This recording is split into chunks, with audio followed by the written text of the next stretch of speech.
Hello, beautiful people. Welcome to Drawing Down the Stars. I'm Snappy, and I'm joined today by the fabulous Shay de Montfort. How are you, Shay? I'm very well. Thank you for asking. I've been up, had my breakfast, and I'm ready to go.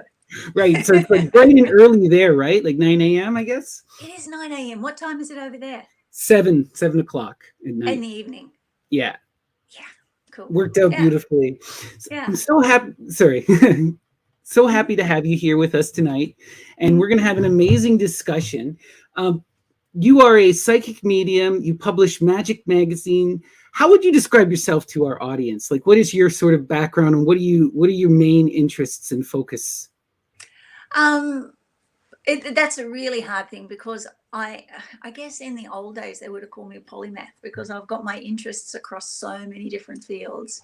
But Right. like in the old forms of study, you study one thing, it leads into another. You study one thing, it leads into another. This whole new idea of academia being on one track is so alien to the way that we actually discovered the world and the way that great minds came up with great things. It was being able to relate one thing to another and put them together, and oh my goodness, that works. So I for my formal education, I did 3 years of architecture, did 2 years of psychology. When I was a child, I was raised as a Jehovah's Witness, and I did 10 years of theology and went as high as I could being a woman in that organization, and then got Oh, hammered wow. back down because, I knew too much and was being too outspoken and asking too many questions. Wow. Um, and I very much got accused of being a witch because I started having poltergeist activity happen around me when I was a child. So I went from being the golden haired, poster girl for Jehovah's Witnesses, to being a witch, to being shunned. I actually got disfellowshipped at the age of 12, Oh which my meant, gosh. yeah, which meant my family couldn't talk to me or could only talk to me about basic things. And none of the friends that I grew up with could talk to me. So I was very isolated. So I did what I always did with my study and research. I went, okay, I'm isolated. I'm going to my libraries. And the 001 section in the Dewey Decimal became my best friend because I was researching what was happening to me. And in the 70s, they had really good books. I mean, now it's all sort of watered down with people's ideas and concepts. But the books in the 1970s were like, this is happening. We've seen this happen. We've seen this happen. So it was more reportage than ideas. And I quickly gained a real rapport for witchcraft. I went back into the church until I was about 28. But when I came out at 28, it was just like full tilt, wanted to explore my abilities, wanted to find out what all of this was about. Yeah. Wow. That's incredible. Okay, so you grew up in Jehovah's Witnesses, and then you had poltergeist experiences as a young child. Can you talk about that a bit? Sure. It was like my adopted mother. I was not the natural child of my family. I was adopted. But my adopted mother was a medicinal drug addict, so I was pretty abused. And my adopted brother was as well. Um, and quite often, there's been a great study with Monash University that these sort of things actually manifest around a child that's in a troubled or abusive situation during the teenage years. And the theory is, and I agree with it, that the pineal and the pituitary glands kick into overdrive with the hormones in your teenage years. So if you're going to have these abilities, they come out like just uncontrolled and Hmm. also in a protective fashion. So when my mother would beat me or do things like that, it would annoy her. Things would fall off the shelves around her. There'd be knockings in the walls that would follow her around the house, to the point where I had a particularly bad beating one night, and we had a caravan in the front yard. She had a fight with Dad, one of the rare times my father stood up to her about it. She went out to sleep in the caravan, and the caravan got picked up and shaken around.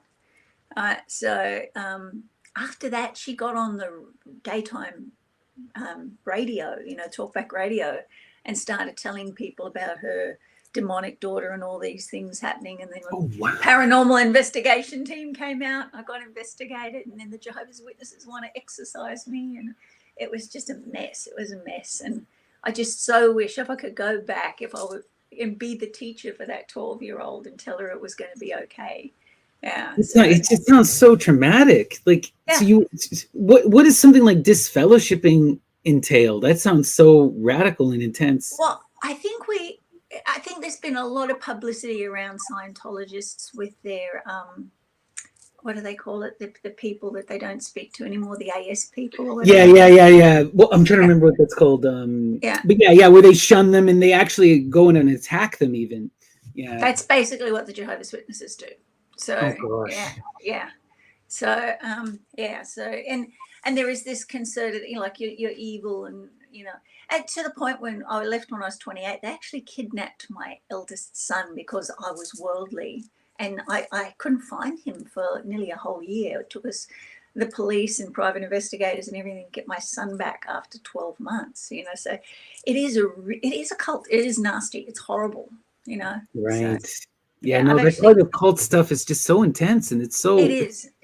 I've written 27 books, and I've got a book coming out on narcissism. But part of that narcissism is narcissistic religions and organizations, because people who come out of narcissism in a relationship or something, like, they have a tendency, if they don't put the work in, to fall back into those. And I think a lot of these organizations are waiting for people who have been in those sort of situations, so they're accepting of it. And if you can identify those points, you can stay away from these culty narcissistic organizations. It's one of the things that's so hard when you're dealing with a lot of the spiritual side of things, because we do have narcissistic abusers who ruin it for everyone, basically.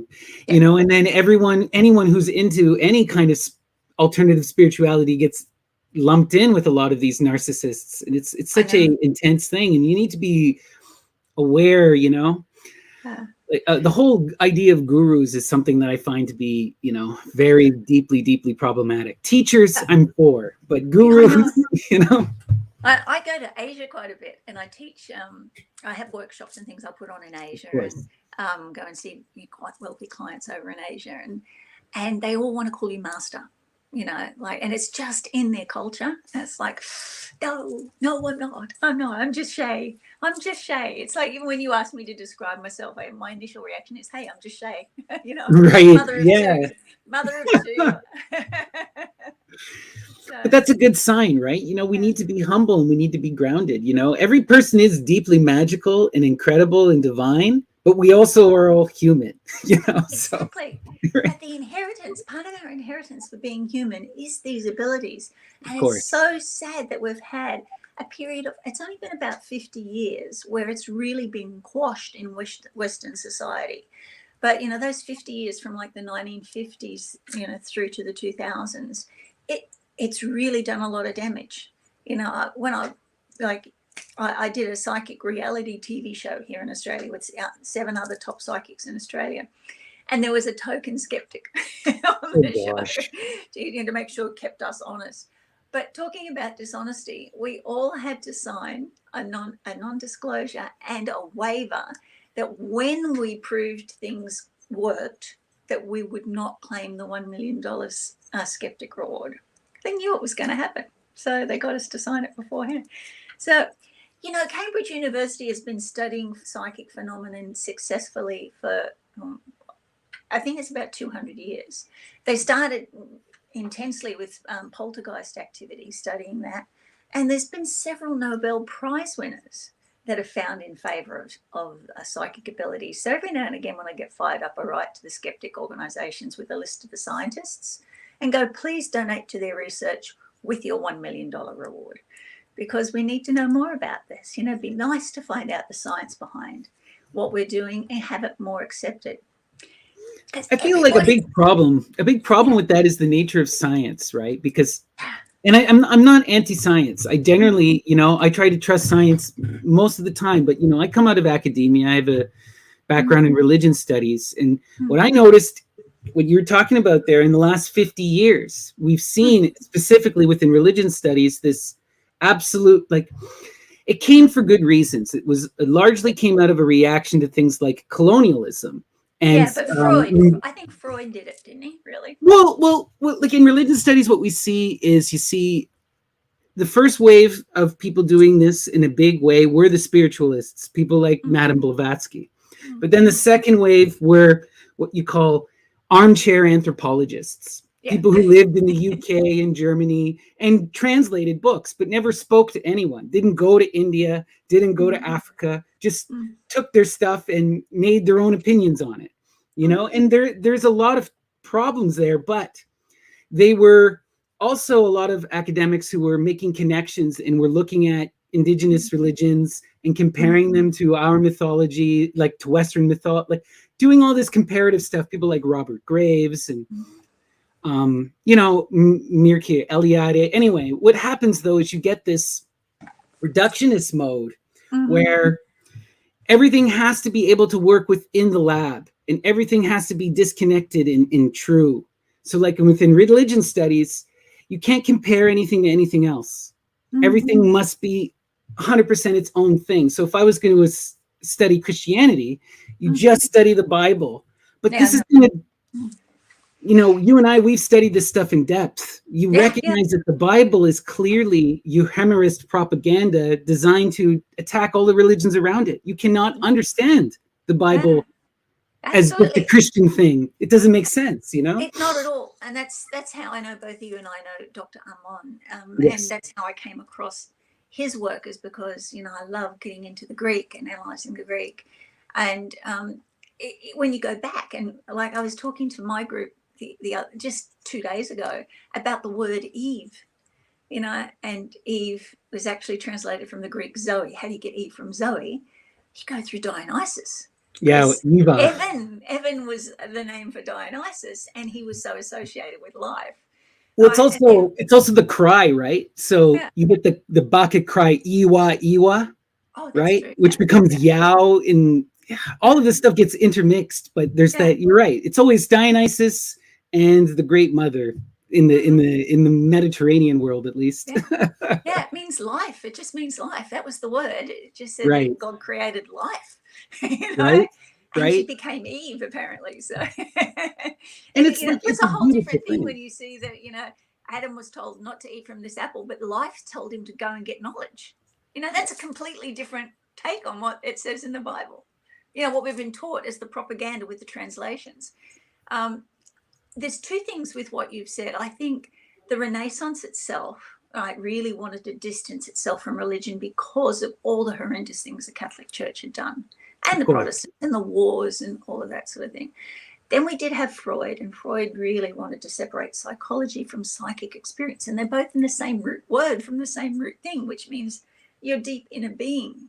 You know, and it's funny though, but when you read someone like Freud, what blows my mind, being someone who's into classicists, and he's reading all of these Greeks. He's taking the Platonic, they call it Platonic midwifery, all of this stuff that was developed by a lot of these women physicians about how you treat illness in the Greek tradition. And it comes out of like the Temple of Asclepius in Median Magick. Ammon talks about this all the time. But the idea was, in these places, you would do a type of medicine that would induce dreams, and you would sleep around these snakes. And then you would wake up and you would tell the priestess your dreams while sitting.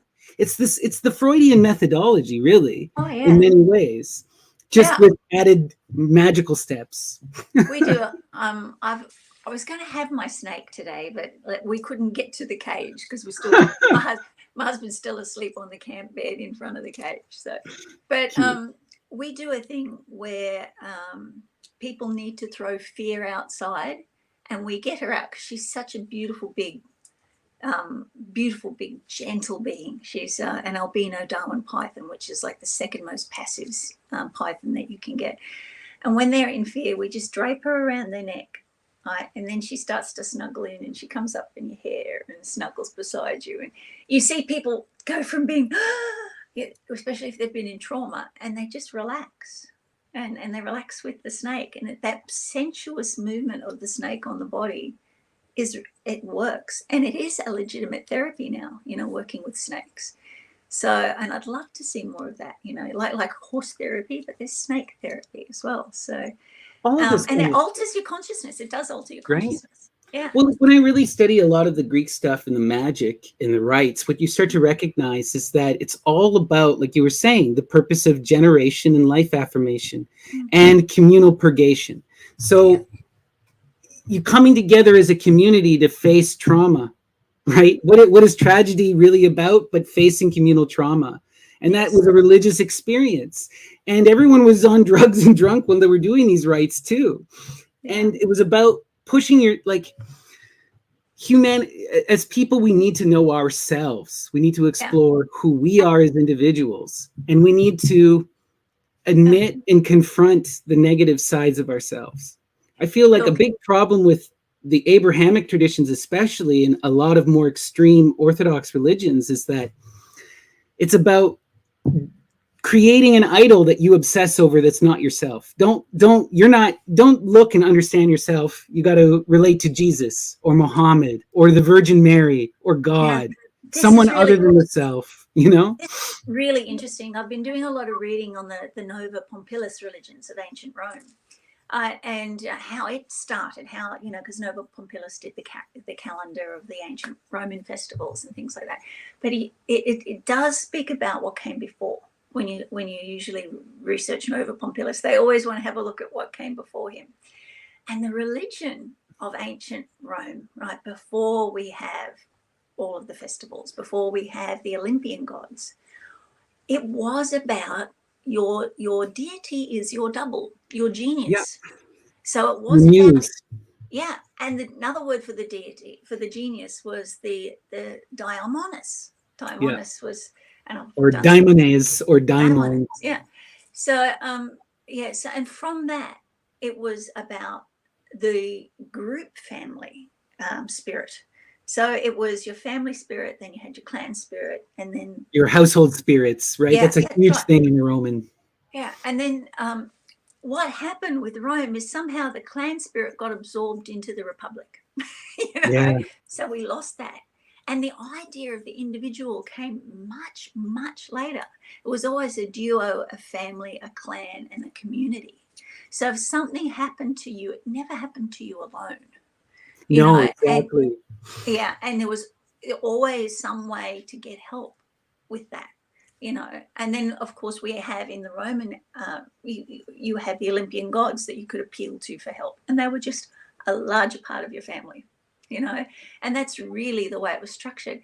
And it's really interesting that this idea of the immortality of the individual spirit didn't actually come in until after those Roman times. So what we actually have a look at is the immortality of the family, and that's sort of the pre-Roman early concept. You know, they're looking at the spirit of the family, you know, keeping the family going so you can be reincarnated into the family, and the family spirit is always there. And that's why inheritance and making sure that you had heirs that could pass on the family line was so important, because it kept that family spirit alive. So it was really a thing that's changed again in the last 50 years with the advent of the 60s and the focus on the self, is we've somehow lost this collective spirit as well. You know, you're right. It goes both ways, right? It's kind of interesting because it's written on the walls of Eleusis is know thyself, but you're right. It's a communal right at the same time. And it's knowing how to flow in community and coming together in community and recognizing yourself in this moment, right? Like one of the things with a lot of these ancient religions is that they are, almost all of them believe in reincarnation of some kind, you know, and almost all of them profess ideas of animism, you know, which is that life is inherent in matter. You know, that the world around you is alive. It's not until we see the rise of a lot of this Platonic kind of philosophy that you start to see these clear demarcations and separations that happen in these realms, you know? Yeah. So, and getting back to understanding this, because, you know, when I do mediumship work, people go, oh, how can you know, if they're reincarnated, how can you bring them through? There's lots of levels of spirit. But I do see, you know, people come back into that same, what I call psychic peer group. It's not so much a clan these days. It can go sideways. You know, if you lose a child, sometimes it can be reborn to your best friend, you know. But this psychic peer group is still there, you know, and life will, you know, this Zoe, this life force energy wants to come back. You know, it is pushing us to come back again, you know. And there's Everything something is so about. yeah, it's so special in this realm of matter. It's so special here. Everybody in spirit wants to come back over here and have fun again. You And know? what's so wild to me, and I've talked to Ammon about this extensively, when we look at a lot of the Orphic mythology, what you literally see deified within the ideology is this theory of adaptation and evolution, where life continues to grow and evolve, and that's the point.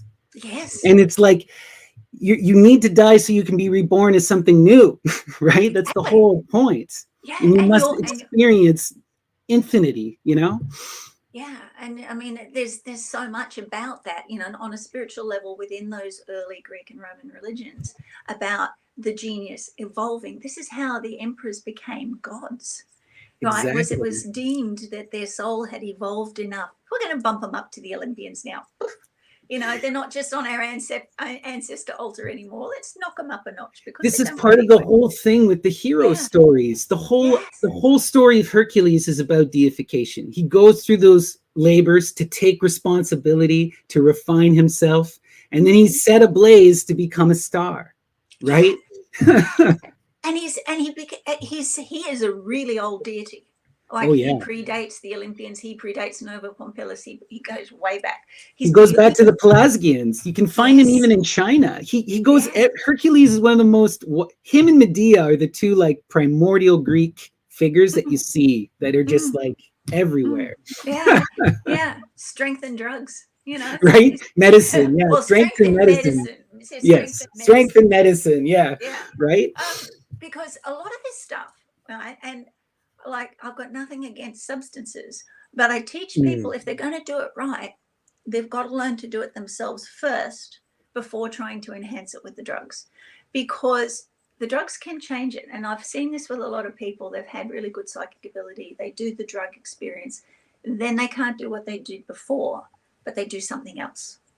It's interesting because I know so many people, right? Like, so many people in my life, the catalyst for their spiritual awakening was a drug experience or a music experience or a sexual one. These seem to be the ones that you see people have, where they have these incredible moments of bliss and connection with another or with the self.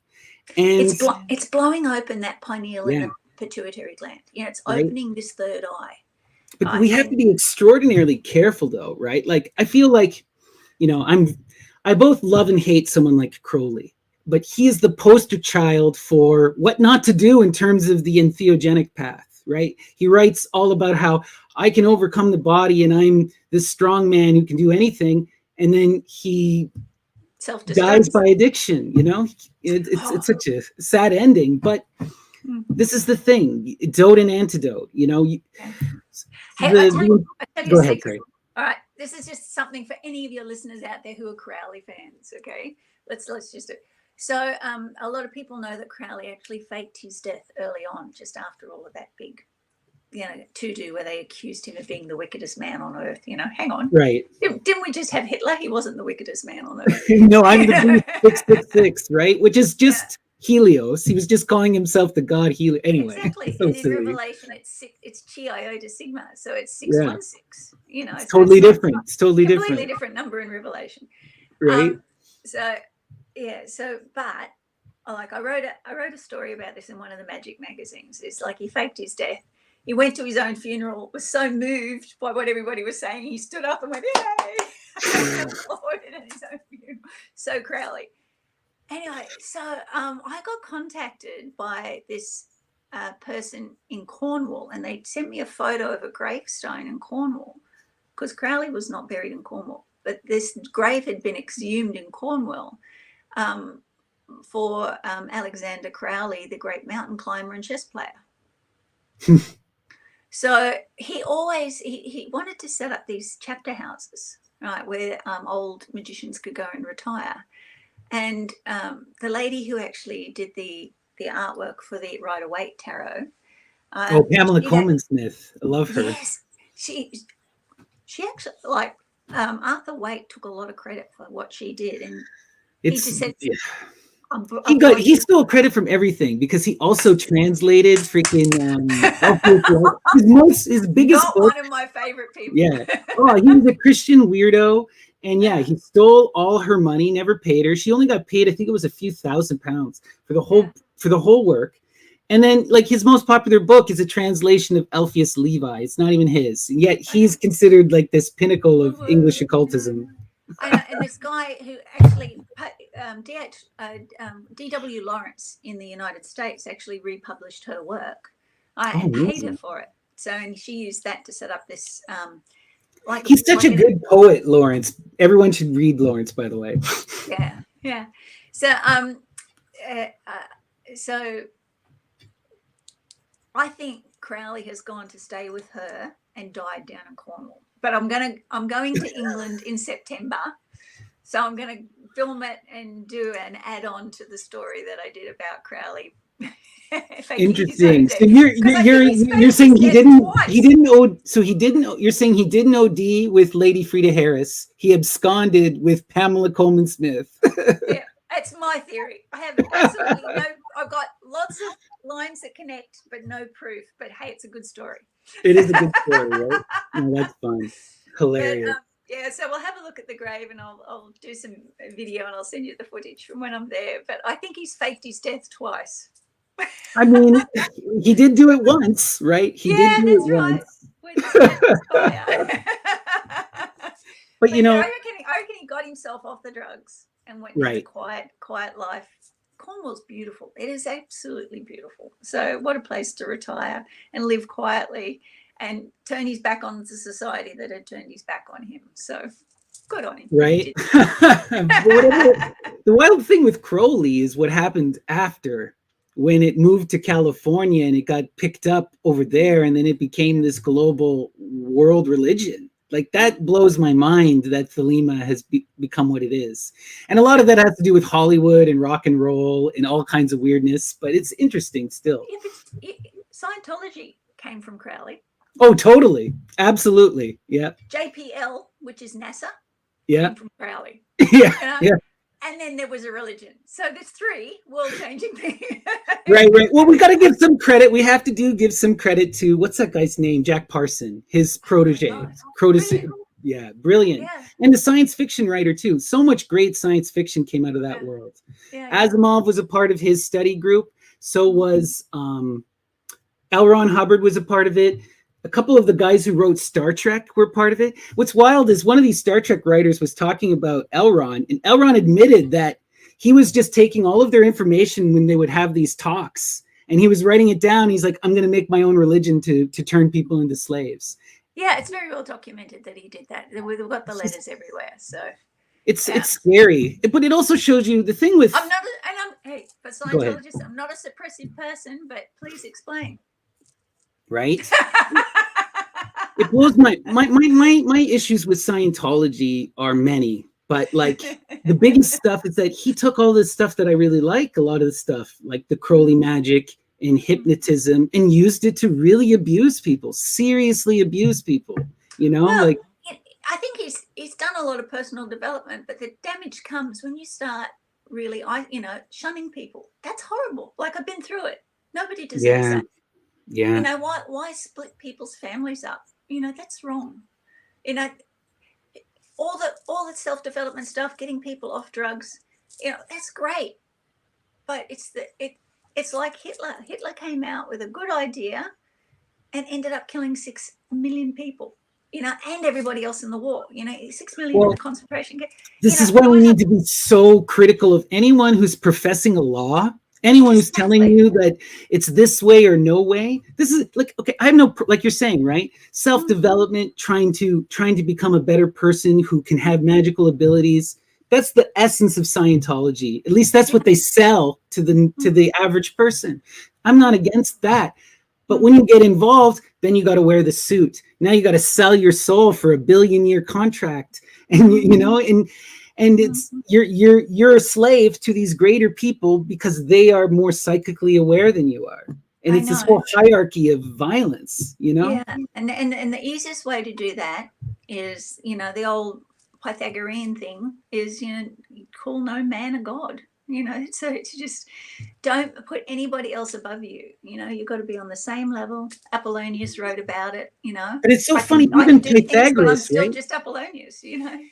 It's beautiful, right? But even Pythagoras, they tried to deify him, right? We have the writings of Cicero on gods. He calls this out. He was initiated into the cult of Pythagoras, and they tried to tell him that Pythagoras was a god.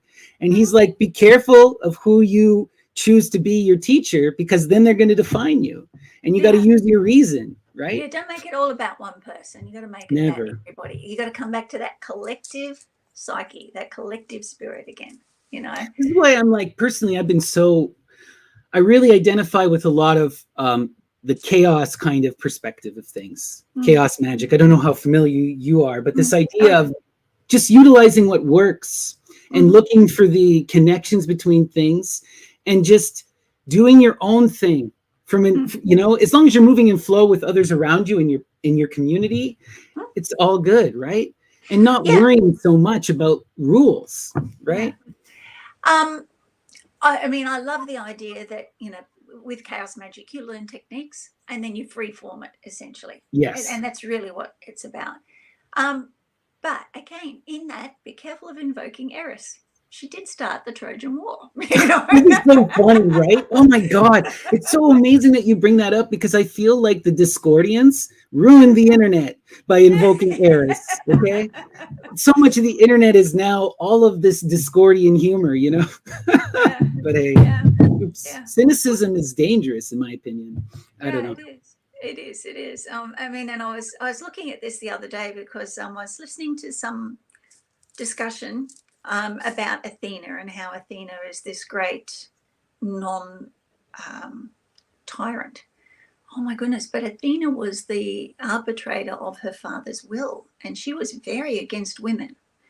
And her stepmom, who was Themis, who was the goddess of justice, actually conspired with Zeus to teach Athena a lesson.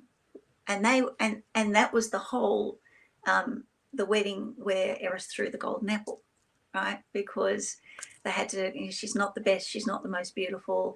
And also to win the Trojan War, she had to do dishonorable stuff. So it was the whole Trojan War thing was set up by Themis, the goddess of justice, with her father Zeus to bring her down a peg so she wouldn't be such a tyrant. Well, Athena's such a complex character, and you got many different versions, right? So yeah, that does happen, but Athena had her incredibly powerful priestesses as well, and she had her own cults, and she was this.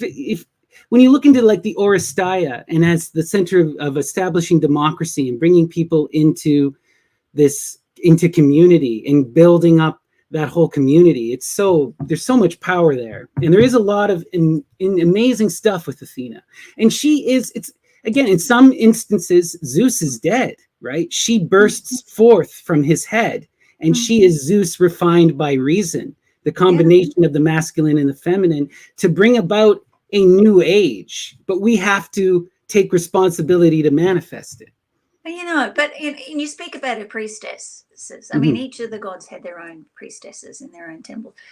But the story of Medusa, sorry, Yeah, but again, the Medusa story is it gets fault of her own, got turned into something horrible. Oh, for sure. And then her head, while it is still alive, is displayed forever on Athena's shield as a warning. And she got raped. Medusa got raped. It wasn't her fault. She took a vow of chastity, but she got raped.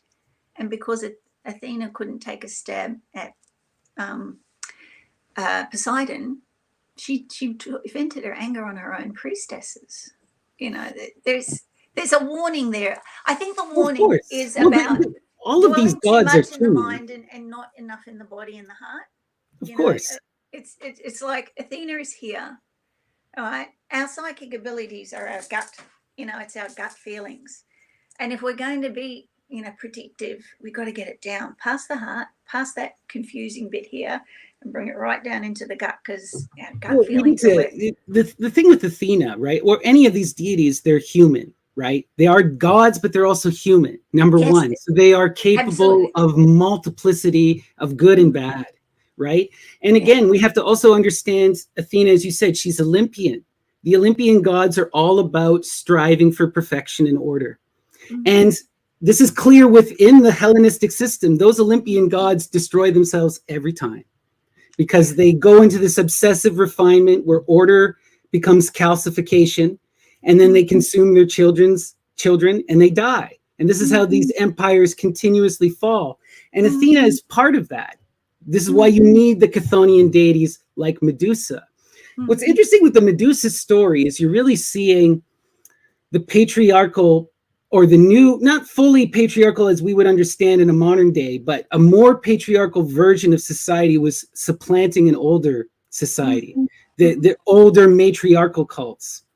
And the Medusa were these powerful goddesses, these matriarchal queens who ruled, and they become twisted and vilified in the literature. It's the same thing with the Sphinx in Oedipus, you know, but we also see this again with the Christian, like I want people to pay attention to these patterns because this is something that religions do, you know, and even as much as I love the Greek mythology, they did it to the women themselves. They oppressed Medea, they vilified her. They oppressed Medusa, they vilified her, you know, and then what happens? The Christians come and vilify them, you know?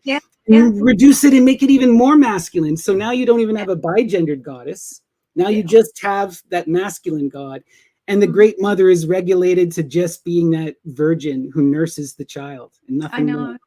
I've actually written a book called Demonology where I go through from Babylonia, you know, Syria to Babylon, Babylon to Greek, and how each culture demonizes the gods of the previous world power. So, yeah, and it's one of those things that we look when words that we should be really careful of using is evil, because you know every human emotion is valid if used appropriately, right? And when somebody is out of line, you know, they only get out of line because hey, we've let them. You know, that's why I went into politics, was to try and pull people back into line, and then suddenly discovered that it's a really big, horrible animal, this whole political machine. Yeah, be careful, right? Yeah, it was awful. Yeah. So, but still, and I ended up getting, and one of the really, what cut my heart out when I did politics was that, you know, we were running on a medical right to choose your own medical beliefs, which would have included a lot of freedom with you're freeing up laws with regard to narcotics here in Australia and things like that, which actually are moving forward quite well. You know, Australia's the only place you can get cybercillin on prescription. Oh, that's beautiful. Yeah, I can buy it here on the gray market, but it's the gray market, you know. Yeah, no, you can do it via telehealth as well. You can get a prescription over the telephone. So that's beautiful. Yeah, but it is freeing up. But that I got for my I ran for my electorate for the state, and I actually got I had a friend who was working for one of the other major parties, and I didn't have people that are supposed to be there and watch and make sure that they're honest, you know. So we call it it's like an auditor that goes in, a volunteer that watches to make sure the votes are counted correctly. She said the two parties are just throwing away thousands of your votes.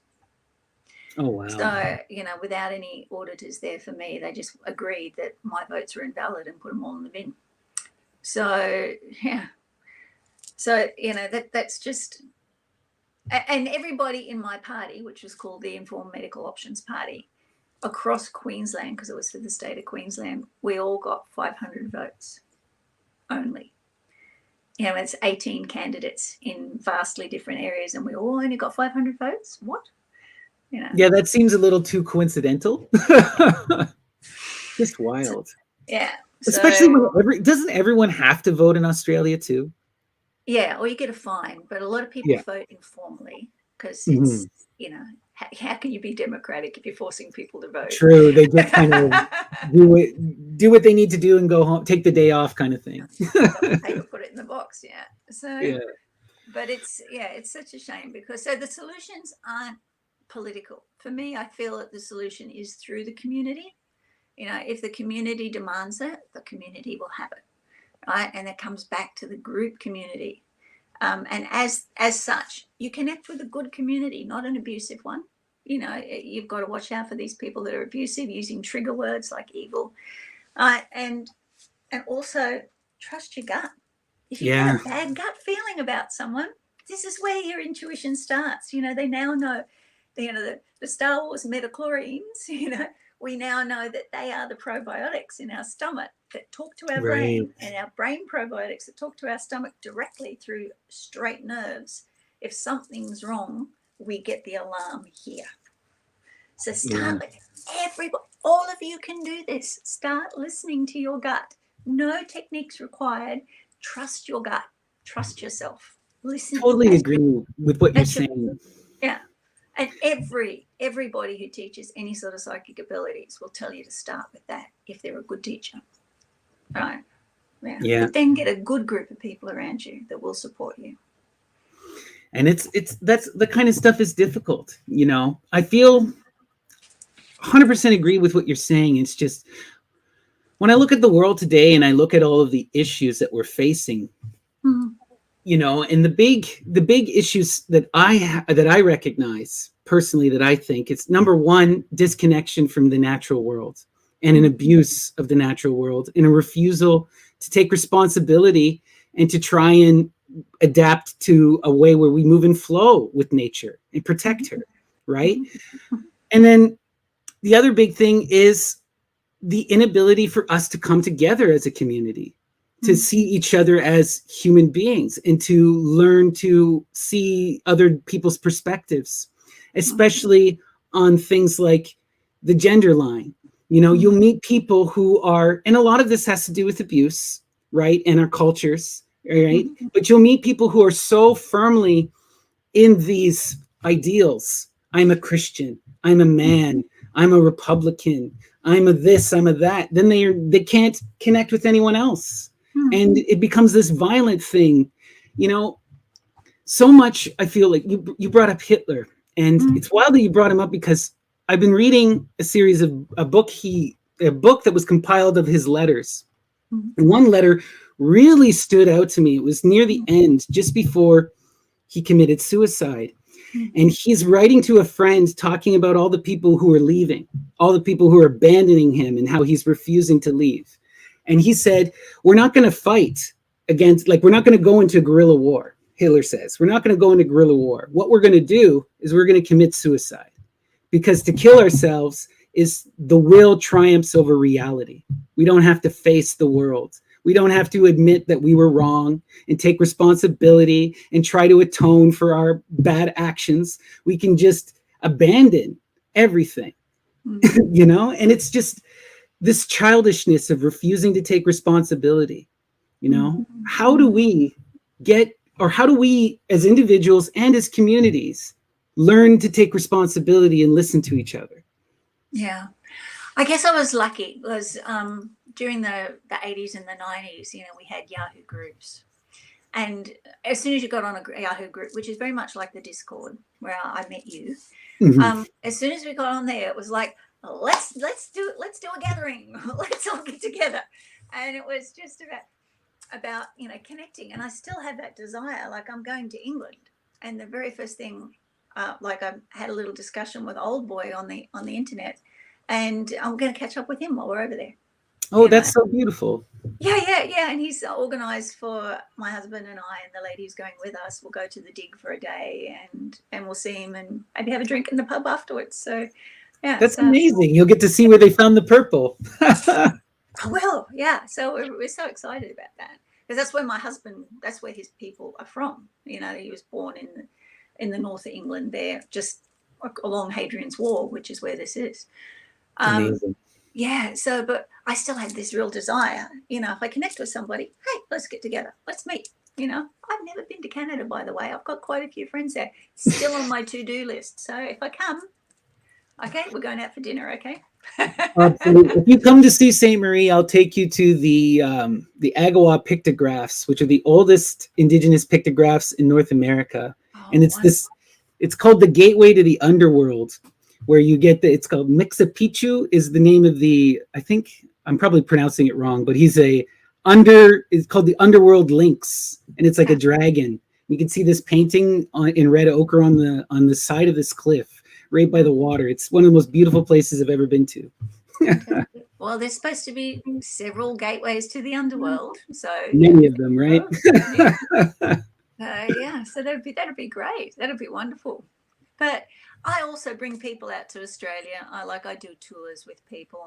I wait till we get enough people who are interested in them, and I just go, hey, okay, let's have a gathering. We're going to go to Sydney, Melbourne, and Brisbane, Perth if we're lucky.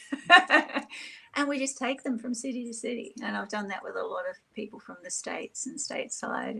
And then that way it allows other people over here to gather as well. Gathering is important. It was so vital to ancient communities. And sure, we can gather on the internet, but putting in that extra effort and doing that gathering is really, really important. So, yeah, nature, look, I love camping. I go out camping all the time. But even if you're not physically capable of camping, find a spot in nature that you love, a particular tree, go to the beach, just do something where you feel that connection with nature. If you're in a wheelchair, get someone to take you there. It's so important. This is important. This is something that I love. So a lot of people are always asking, how do I connect with spirits? How do I connect to deity? How do I do this? And I always tell people, what's in your backyard?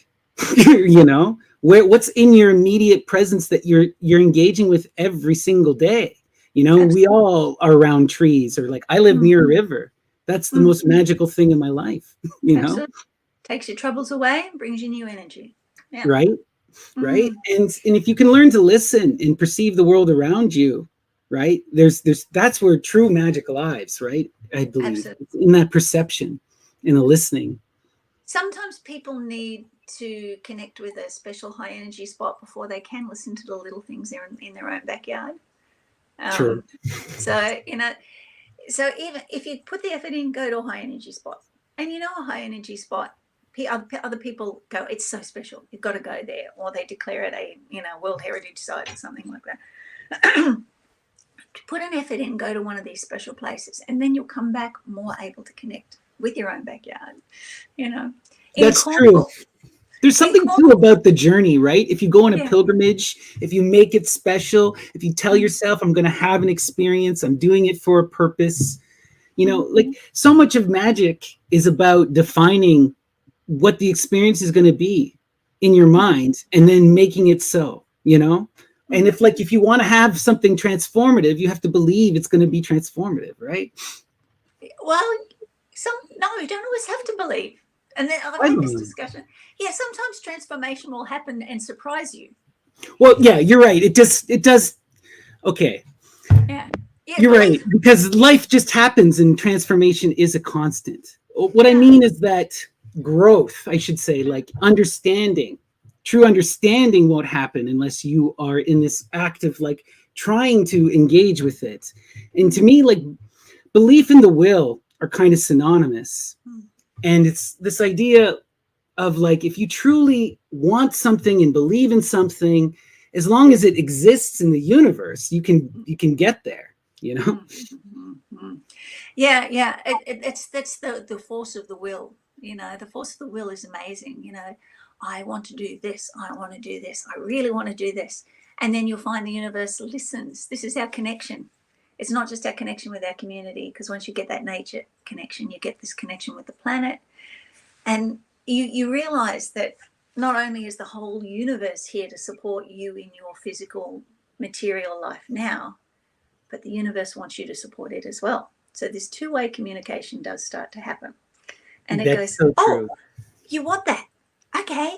But it can also happen the other way too. Like I've dealt with so many women that go, I just want to find a man. I just want to fall in love. And they get asked out and they turn them down. Right? And then somebody else asks them out and they turn that one down. And then eventually the universe keeps going, well, I don't think you really do. So they stop sending people. So, so you got to act in line with what you're wishing for as well, with what you're wanting to manifest. No, that's true. If you want to manifest $10,000, look, Rhonda Byrne, good Aussie, stick that $10,000 check on the ceiling, but hey, go and do some work as well. Yes. If you don't do anything, it won't happen. That's true. You That's have to right. actively engage, right? So much of magic is the plan that you put into action, that, you know, that it causes you to act. Yeah. And you need to, yeah, we need to be in that kind of a flow. And you're right. It is this conversation. Like, I find that, you know, so many artists are magicians because they're telling stories. And like you said, if you tell a story, the universe listens and wants to be a part of the story. They want you to succeed. They want your dreams to come true, you know? Yeah, David Bowie. Oh my goodness. Who doesn't love Bowie, hey? Right. And what he did, when you understand what he did with his life and where he came from, how he manifested all the stories he told, the characters that he became, and then everybody, if you've ever had the opportunity of speaking to somebody who's actually met him, everybody goes, what a lovely, down-to-earth, ordinary man. I didn't realize it was David Bowie. I just thought some guy was standing there in jeans, you know. So he was charismatic on the stage and manifested what he wanted, but he was still an ordinary guy. He wasn't a guru. Wasn't that No. guru guy, you know. Well, there are no gurus. And when you meet, even when you meet gurus, you'll find they're distinctly human, you know, Yeah. right? Yeah. Guru just means teacher, you know. Yeah, it should just mean teacher, but people sometimes turn it into God man or God person, you know? Yeah. And that's that, again, that's linked to because there's a narcissistic person, but then there's also a person that's attracted to narcissists. Yeah. You know, and there are people that just need somebody to follow. Right. I just have to be someone who gets told what I do. Well, in ancient Greek and Roman culture, that's called a slave, darling. Right. You got to think, you got to act for yourself. You meet somebody, weigh it up, discuss it. Do you think it's right? Have a discussion with somebody else. Go back to your research and then make a decision on what you want to do. Don't just be told what to do. You know, if you just want to be told what to do, maybe be quicker, cheaper, easier, less trauma. Sorry about that. My computer's yelling at me. It'd be quicker, cheaper, and easier just to go and have a B&D experience that you can leave behind, and then get on with the rest of your life if that's what you need. But being told what to do and having your life wrecked by somebody else is not a good idea. You know, and what it is, it's like, I have an experience to sell you. You can achieve what I achieved. You can do what I did. You can be like me. No, you can't. And I don't mean like in the sense that we're not similar and we can't have shared experiences, but I mean it. You have to live your own life. You can't live the life of another. And your experiences, even if they are similar, will never be the same. You know? There's only one Tony Robbins. Right? You know, it's like, so the Buddha achieved enlightenment. So what? Right? What are you doing with your life? Are you in that pursuit? That's a very, you know, I don't know. He achieved enlightenment, but he still had to go to the toilet, you know? Right? Exactly. He still had to go to the toilet. It's so wild, right? When you hear all this stuff. And people, I think it's a lot to do with fear, you know? And so much of the mystery cults are about overcoming fear, right? You have to face the panic. You have to go through death and rebirth. And you'll get statements like, if you die before you die, then you don't die when you die. Like, this is like, you know, that's what the whole thing is about. Learning I can tell you, I've been initiated into so many things. Like, honestly, I mean, not just the Jehovah's Witnesses, you know. I've tried to count up how many baptisms I've had, and including, like, I've had a voodoo baptism as well. And a lot of them, nearly all of these initiations are a mock death experience. You know, they literally dug a hole in the ground, wrap a sheet over you and start throwing dirt on you, right? And then leave you there until you're about to panic, right? But when you do the Masonic ones, it's the same thing. You're a blinded child of humanity and you're laid in the ground, you know? Right. So this is a repeating theme through, you know, like I did a Hindu shaman initiation. I've done a Tibetan shaman initiation. And I've done stuff with the Indigenous here, and they have all been about, you know, if you haven't had that near-death experience, then you can't be a shaman. And I believe too, like one of the consequences of my abuse when I was 12 is I attempted suicide, right? And to the point where successfully floating above my body and stopped breathing and all of that, and then came back. You do come back different. You do come back different. So there is something different that you come back not afraid of death. You come back going, oh, well, that's not such a good idea, because it's actually, I understand what the realm of matter is about now. And when I hear like young kids, you know, you're talking about suicide before, even with Hitler, that to me is just the saddest thing, right? Because to getting to that point, you can go through it in a pseudo way. And I think what all these mystery cults were about was to do it in a pseudo way, so you don't have to damage yourself. Because everybody says I look young for 60, but one of the reasons is when I smile, you'll see that one side of my face goes down. See this side? Because I had a stroke when I was 12 as a result of a suicide attempt. So, you know, I don't have many wrinkles on that side of the face. Well, it worked out for the best, I guess, in some ways. You've got to look for the positives. You've got to look for right.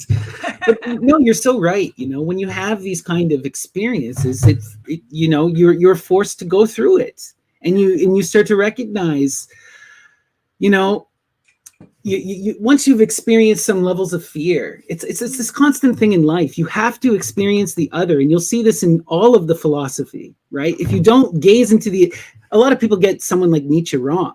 They say, oh, you don't gaze into the abyss. No. Nietzsche had his head fully in the abyss 24/7. Yeah, some people might say he only had his ass out. So right? Yeah, exactly, right?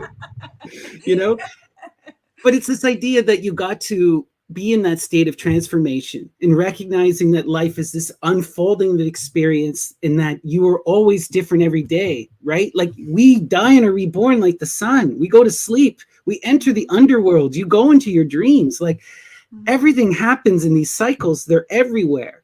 It's so apparent to me now, like in my current state. But if you would have told this to me like 10, 20 years ago, before I had these kind of spiritual inclination, I wouldn't have been able to see it at all, you know? Yeah.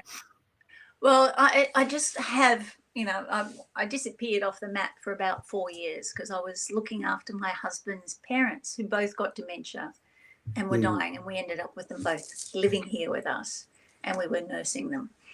And I can tell you, you know, that whole thing, I can see very clearly now that dementia is slipping into this dreamlike state. You know, he would wake up from a dream and like, where am I? You know, but you could see him dreaming. You know, the consciousness is moving back into that other realm. They're going back into that other dimension. And with his mother, you could see her shrinking. She was becoming a tiny person, getting ready to become a baby again. You know, you could just see them getting smaller. But this dementia is them going into the dream world and living in that dream world. You can see that. Yeah. And that's, I think, why nobody should be afraid of dying, because that consciousness does go into that dream world and you don't lose it. But there is as Tibetans say, you know, you've got to learn how to control the bardo. Right? And the bardo is that in-between dream state. Yeah. Because you can have nightmares. You can. And I believe that the nightmares are what people experience as hell. Unresolved stuff, you know, get your stuff resolved, learn how to control that state. So much of Tibetan shamanism is about working towards that final transition and being able to do it in a controlled fashion. You know, you just breathe out and let it go. When you're ready, right, without fear, but also being in control of knowing where you're going to come back again. Right. It's the same thing like in the Greco-Roman tradition, right? You have to you learn these metaphors of the passwords, right? And then you learn to not drink from the waters, but to continue to push on and to try to maintain your presence. It's all encoded, and a lot of it has been lost to us because it was written in this mystery stuff. But I believe it's almost, when you read the commentaries, it's clear that that's what they're going for. And when you start comparing different belief systems and looking for the commonalities, like I was given an honorary doctorate because of my 10 years of theology, and I was looking at these comparative religions. You know what? Neil from he deserves an honorary doctorate, doesn't he? He's just brilliant at doing this comparative stuff. Oh yeah, brilliant. So and look, an honorary doctorate doesn't mean that we're an academic. It just means somebody's patted us on the head. So I'm still just a Joe. It doesn't mean I have a qualification. Actually, the opposite. It doesn't mean I have a qualification at all. But when you compare, you can see, like when you've got these backgrounds in these different belief systems, you can see the commonality. And that's why I had a beautiful friend, Barrington Vincent Sherman, and he used to do a lot of stuff with the Greek magical papyri, and we were discussing it, and he came to me and he said, look, a lot of this is, practical hermetics. And I guess if I had to say what I do now is practical hermetics, a lot of it based out of the Greek magical papyri. But he said, we don't understand this part of the ritual, which is called the voices Magick, which is like the long strings. Yeah. Ammon has translated it, or claims to, by the way. Well, in Tibetan culture, to open the doorways, to open the portal between the world, you do the harmonic voice. I don't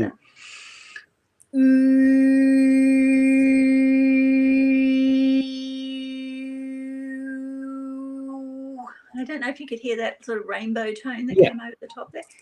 You see that in the Indian as well with the Om, if they're doing it the correct way. It's supposed to be all tonality.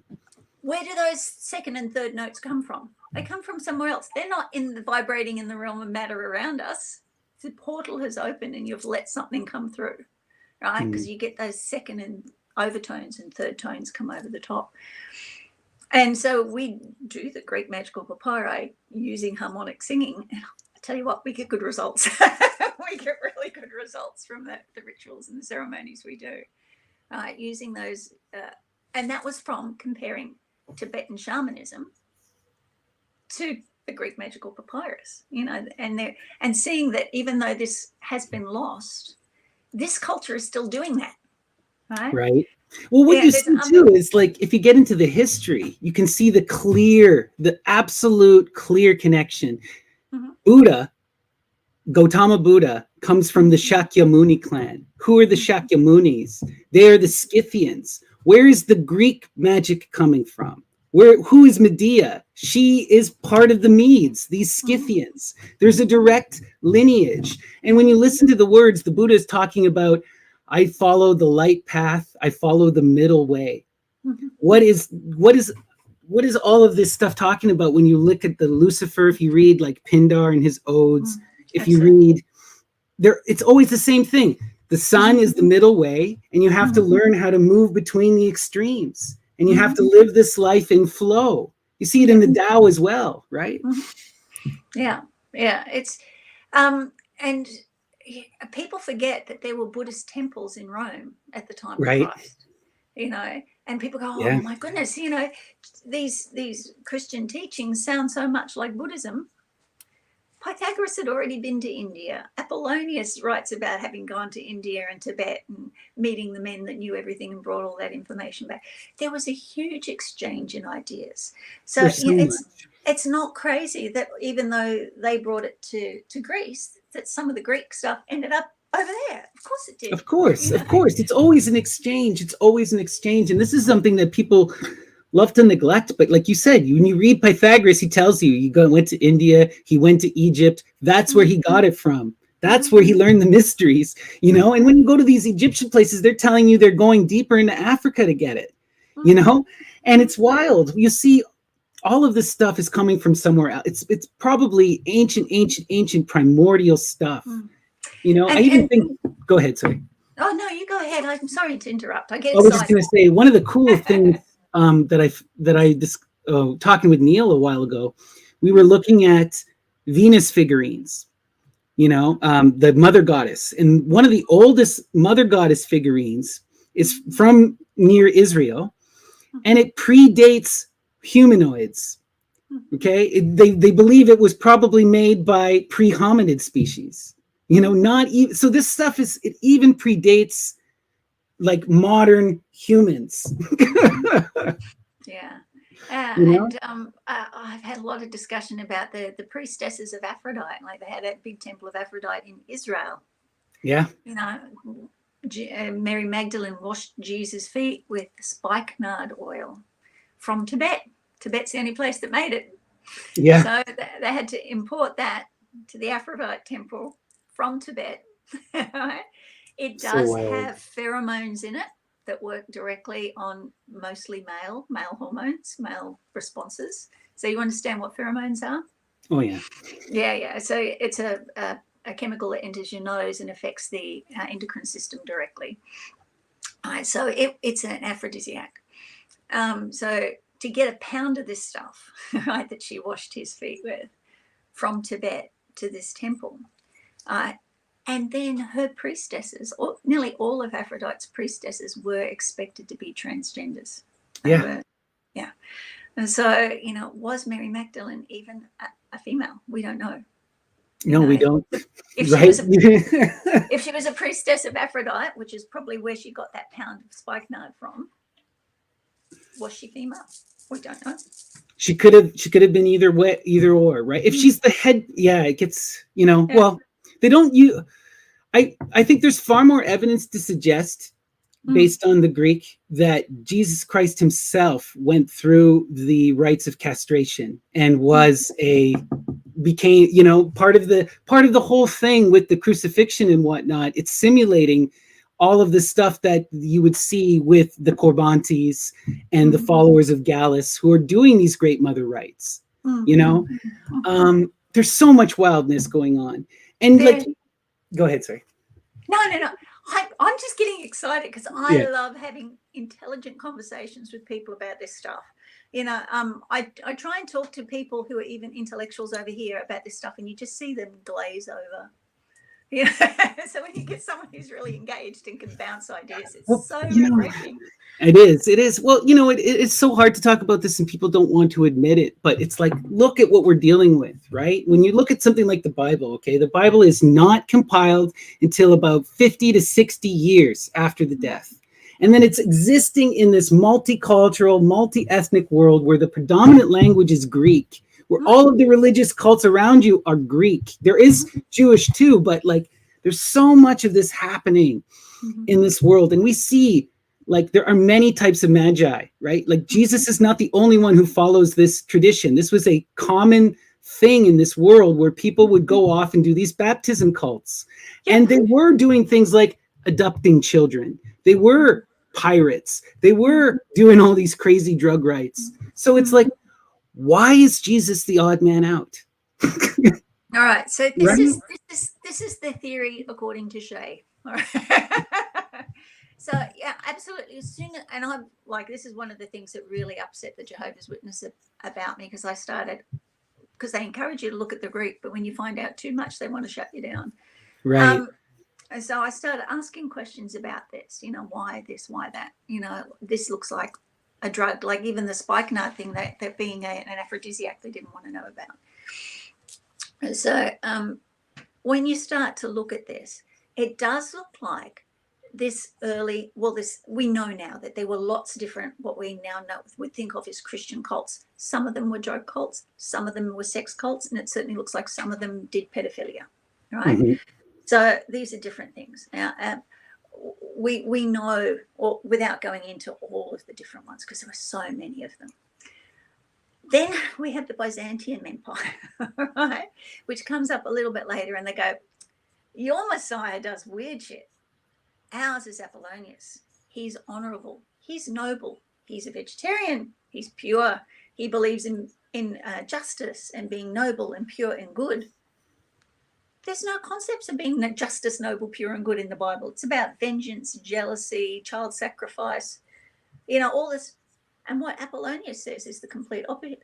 And as Apollonius, the Byzantine Empire flourished and took over, Rome faded in the late 400s, right about the time, in the early 400s, we have the first written Bible, with 380, I think it was, 360, 380, we have the first written Bible. So when you say 50 years, 120 would be conservative, I reckon. But well, you get the earliest documents, like from if we're going to be charitable to the Christians, the earliest Gospels appear, like Mark, arguably 50 to 60 years. But you're right, there is no canon as we understand it. There isn't even an agreed upon anything until about 380, right? And it's not until you get people like Augustine of Hippo, right?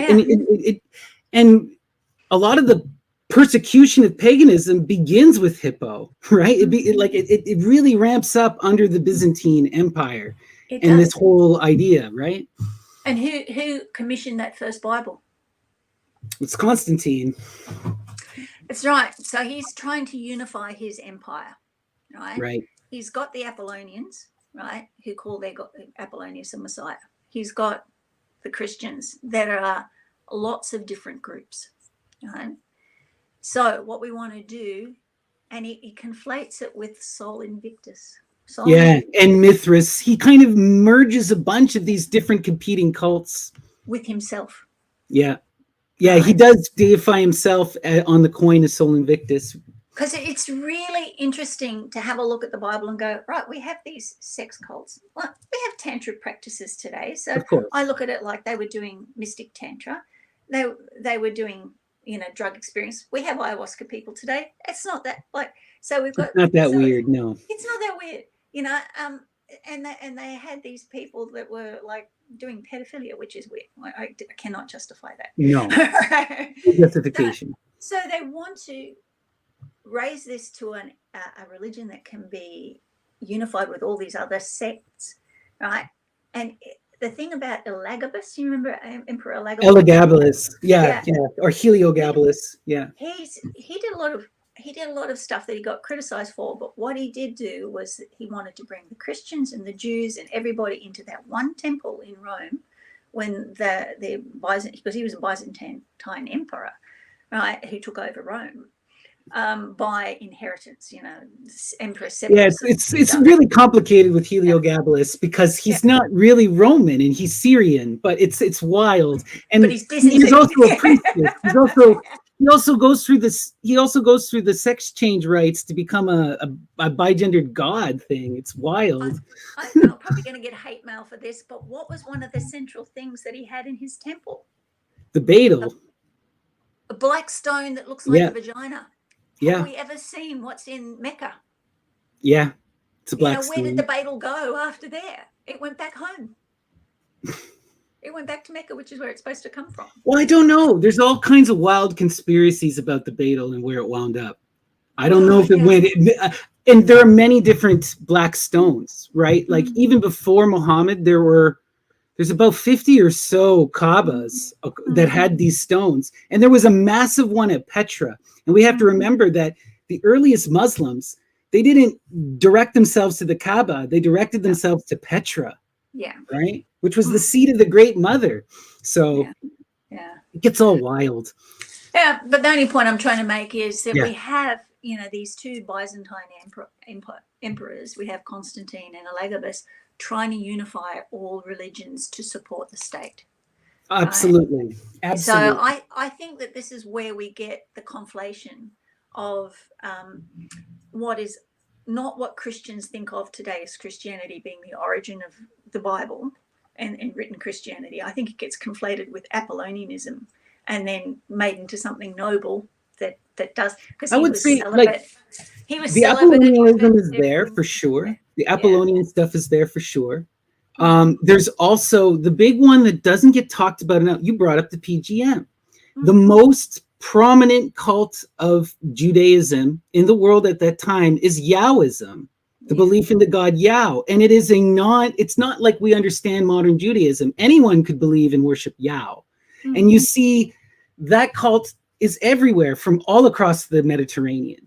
So it's like it's this wild thing. And it's like it seems to be, from what I've read, that Christianity only won because Constantine's mother was a Christian and got him in with these roving mercenaries. There was a bunch of these Christian mercenary bands, and he got them to join him to bolster his thing. And then he decided Christianity would be the defining religion. But like you said, he's forcing all of these different cults together You have the sole Invictus cult of Emperor Julian. Well, he tries to reestablish it later. But you have the sole Invictus cult, which is Roman.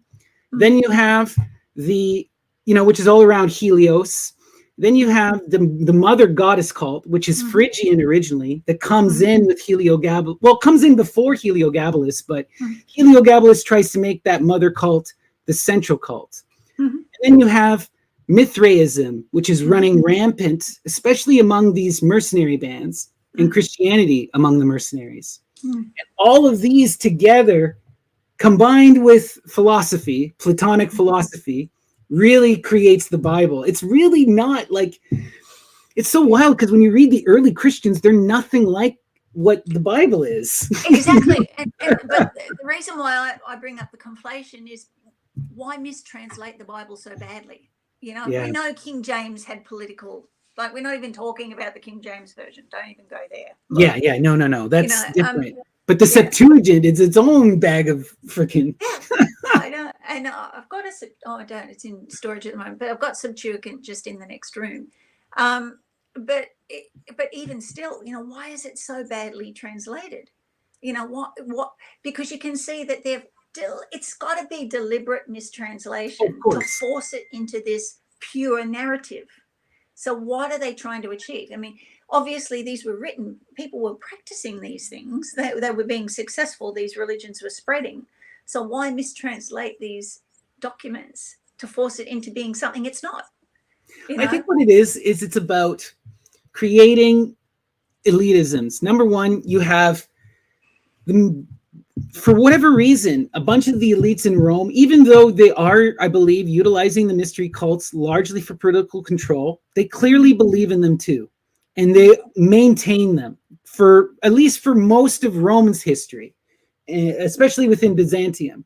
So it's kind of like they keep the Bible, they can't completely mistranslate it because then they'll lose their pure essence. So what we see is, you see this in many different traditions, but you have this whole process of where the language becomes occulted, and you develop a priestly class, right? Where now it's a hidden language, it's a hidden book. It's not just that they mistranslated it, they hid it. Only priests could read it, only men, and only people who knew Latin. But you want to hide things when you want to keep a secret. Right, exactly. I mean, and I've often said, you go back to the original Greek and see that some of these texts are talking about child sacrifice, child pornography.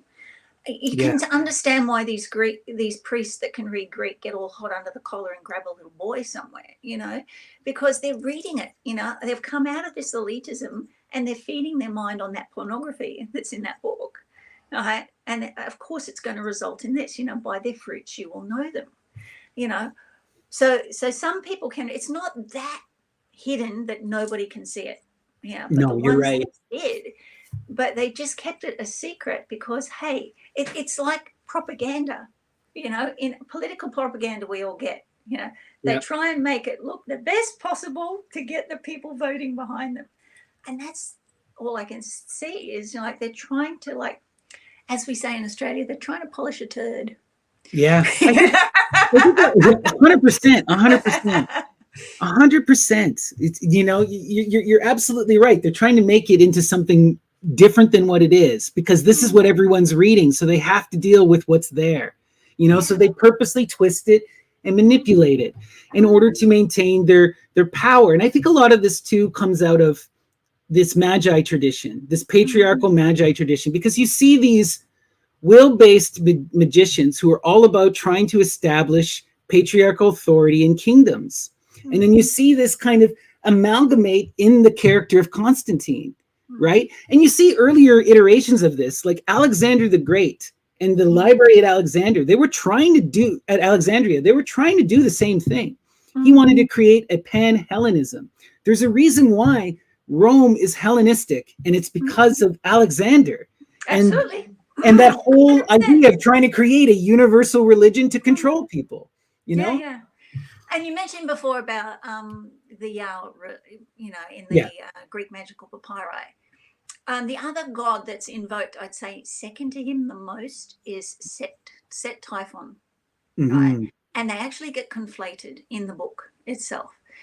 So to me, again, this is only the word according to Shay, just my theories, no authority to say this, but this is what I can see from reading the book and doing all, is that Yao and Set are considered to be powerful but negative. Like, and a lot of the things in the Greek magical papyri, I mean, I like to do, I don't do the negative ones. That's not what You're I'm not after. sacrificing animals or anything. Oh, look, and a lot of that is metaphorical anyway. You turn a couple of pages and it says, the hair of the cat is this herb, the foot of the dog is this herb. We have a Well, tree in Australia called yeah. the kangaroo's foot. We're not, if I There say is go, there is some, like, we do have a very clear established tradition of like killing yeah, black goats and mm, pouring their blood into a trench. This is well established, but you're yeah. right. A lot of it is not as gruesome as we would think. No, but I do think that it's in its day when it was first done, it was the equivalent of a Luciferian ritual. Mhm. Um, like what we would look at today. And I'm making a really distinction between Satanists and Luciferians, Mhm. because Luciferianism was what rose up during the late 1700s in the French court. And that's where it came from, which was associated with a lot of dark magic, right? And that's where it. And I believe that Yao gets conflated with Set for this dark, powerful magic. They were considered war gods that if you wanted something done, they would come in and bang a few heads for you. You Right. know. You see this conflation often where Yahweh is Set or Mm-hmm. is Kronos, right? And Mm-hmm. Kronos is kind of like the Greek bad guy. Well, not I shouldn't say that, because again, in the Greek, it's a far more nuanced character who evolves and transforms and has many faces. But Mm-hmm. one of those faces is certainly violence, right? Mm-hmm. He's that god of time and of the one who cuts, who reaps Mm-hmm. and consumes his children. And so you see all of this. Also, a lot of these binding rituals within the cults of Saturn, you would have like people would wear the chains. Mm-hmm. Ammon, for example, wears chains. He's bound to Saturn. Mm-hmm. But people will even could say that potentially the Jewish people came, like, this is one conspiracy theory. So take this for what it is. People will say that the Hebrew people originated on Crete, and they were an earlier form of Greek religion that was chthonic, based Mm-hmm. around the Great Mother and Kronos, that Yeah, I got have heard that before. supplanted by the Olympian. And then they went to Israel and tried to find themselves there. Yeah, yeah. I've also heard that they're from South America as well. So You get so many. Well, there's there's so some many theories because there's some good stuff here in terms of, like, you yeah. have the son of Orpheus, the guy who promoted Orphic religion. His name is Museus, and Yeah. we have him conflated, like in the Greek magical papyri. It's hard to tell if they're talking about Moses or Museus Yeah. in various passages. Or Tutmosis, yeah, in Egypt, yeah. So yeah, it's certainly there, right? Right. And I think Greek culture was very much about syncretism. Like they would have a look at the gods from all these different places, and you got this syncretism, right? You would have a look at. I mean, even our modern day, I was going through the seven Hermetic principles of starting a new cycle of Hermeticism with a new group again. And we were like, back to the tables, back to the charts, let's have a look at the Hermetic correspondences. And then they're going, what about the days of the week? They're Norse. Right. It's kind of interesting. Yeah. So, but these syncretisms were brought together from all cultures, I believe. When I say about practical hermetics, I want to make it really clear about there's no goats harmed in my place. I like goats. Love it. But what we do is over a course of a year, we do 10 initiations, right, to each of the 7 deities. So we do 2 to the sun, 1 at midsummer, 1 at midwinter, and we do 3 to the moon, right, in each of her phases. So that we call in those deities and we get them but it's basically like an introduction. They get to feel the energy of that deity in circle. So if they need the energy of that ritual, they've at least had their introduction to that. And then they can start feeling how that energy is part of the 7 elements that makes up the realm of matter. Right? Which is really what practical hermetics is about, being able to manipulate those 7 elements or be manipulated by those 7 elements in order to create things that you want in your life. So that's where I'm at the moment with all of that. Beautiful. And the Greek magical papyri is great that these documents have been refound and been able to be translated to show that these guys were invoking these deities in a practical way at that time. And you're talking about doing Saturn. When I very first did our first Saturn invocation, oh my goodness. Like we were in like Shambhala Awareness Center, which I had was 168 acres in the middle of nowhere. Like we're out. And we called in Saturn. And we called in Mars to help us control Saturn if he got out of control. But I had 2 big black Great Danes at the time. And they'd never, ever tried to come into the circle before. They put their tails between their legs, straight into the middle of the circle, shaking. There was howling in the distance. Wow. And there was the sound of chains clanking. And the sound of the chains clanking went, well, like everybody in this, like we have 40 people in the circle, and we're like, okay, just stay calm. And I'm walking around the outside, making sure they're all safe. And then 2 a.m, we had another manifestation of screams and things like that. So we don't recommend people start with Saturn. No, I mean, I have an interesting connection with Saturn because, like you, I was deep into, as a young person, I got roped into Christianity deeply. And I'm a very kind of philosophically driven person. So I roped myself up in that philosophy, which is so self-deprecating, right? And for most of my teenage life, I basically was one of these people who's like, I read the Bible. That's what I do. So after I came out of that mental state where I had basically avoided life because life was evil, I had to go into the state of, I want to know everything. I want to experience things. And I want to see what is actually evil, right? And so Saturn came up because Saturn is this. I was like, okay, so where does the devil really come from? He comes from Pan and Saturn, kind of mashed into one guy, right? Yeah. So I invoked Saturn. I did this ritual actually from the PGM. Well, I changed it so I didn't hurt anything. But if anyone wants to look it up, it's called the Little Mill ritual. I think that's the one we did. Yeah. Oh, wow, there you go. Yeah. And same thing. Yeah. Big cold blast of wind, whispers that I couldn't make out. The candle I was holding blew out. I heard the change. I've never been more scared in my entire life. Yeah. But can I tell you? That's for my entire life, though. Yeah, go ahead. All right. So this is about like coming against the dark forces. And so later that night, so I actually had the old Scientologist drug rehab center. I took it over when they went broke on the Gold Coast because they have big saunas and they put people in there. Well, they put 5 people in there and they forgot. Oh no! 5 hours, yeah, and they died. So they closed them down. But it was before that. It was the big Narconon Center. It was their big drug rehab. So we used to have like big sweat lodges there. It was a huge 10-bedroom center. It was in the middle of nowhere and had just been neglected and forgotten. So I took it over, and we had many amazing experiences there. But after this Saturn working, so we've fed everybody, calmed them down, sent them home, and they were like, oh. But fortunately, they'd done a few before that, so they knew it wasn't always like that. It wasn't always scary. And then I'm laying in my big bed at 2 a.m. with my boyfriend at the time, and we start to hear this sound. It sounds like a woman screaming as she's getting her throat cut. It's real.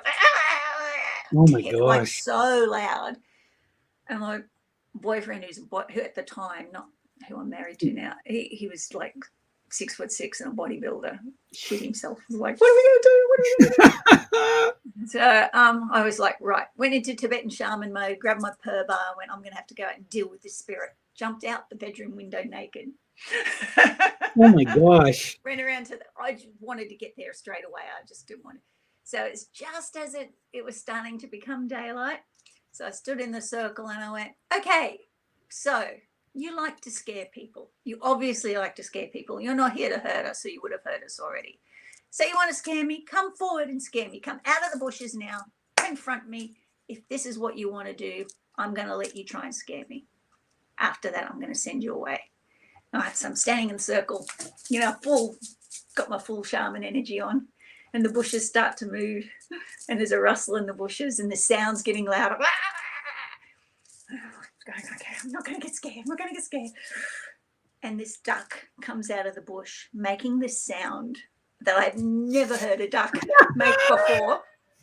Comes in out of the south, if you understand that. That's the direction the demons are supposed to come from. The duck continues to make the sound all the way around the circle. And this is a circle that held 40 people, so it's a big 9.5 feet circle. And then comes and stands in front of me in the middle of the circle, and then goes quiet. Okay, oh, wow. I'm here. What are you going to do? So I went inside, got a bit of bread. It looked disdainfully at the bread and just wandered off out in the north where demons are supposed to exit. That's too funny. And I was telling the group about that story the next week, and one of the ladies said, well, Shay, it just shows you've got to control your light and your duck forces. That's beautiful. Oh, wow. Yeah, but that was my first Saturn invocation from the PMG. But no, we never hurt anything. We do use all the correct oils, the correct days, the correct aspects. Yeah. Yeah. So, but they work. Do not, children at home, do not attempt this without proper training. A good friend of mine here is the Ion mentioned that he did a write in the chat to get a dream oracle, and then his grandmother's severed head showed up in his dream. So yeah, no joke. Yeah, a little bit like the Wizard of Oz floating around, just the head. So intense. But yeah, no. Saturn is no joke. But in my experience, after I did that, my whole life radically changed.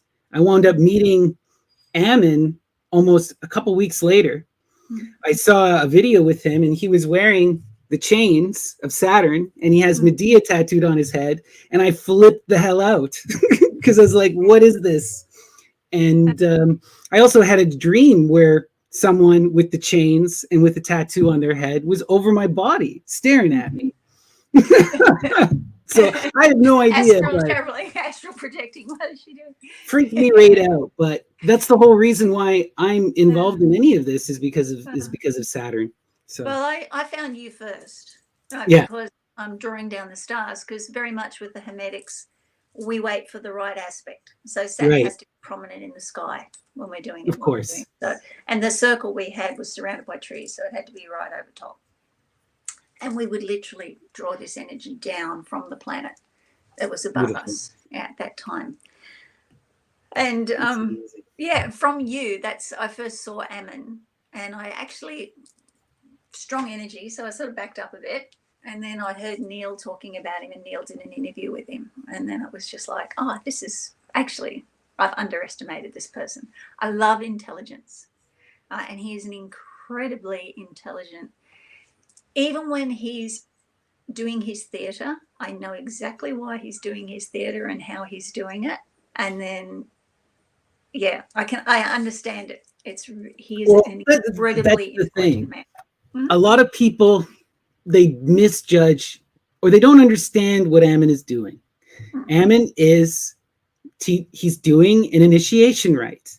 You are entering into a mystery school. And do you have the ears to hear? It's a performance. It is a theater, but it is also about forcing you to make new connections in your brain and to go through this process of experiencing a divine image. He's showing you that image, many images, but predominantly Medea and Lucifer.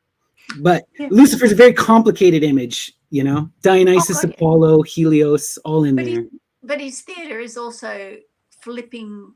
The It's about poles, flipping of perceptions in your course, brain.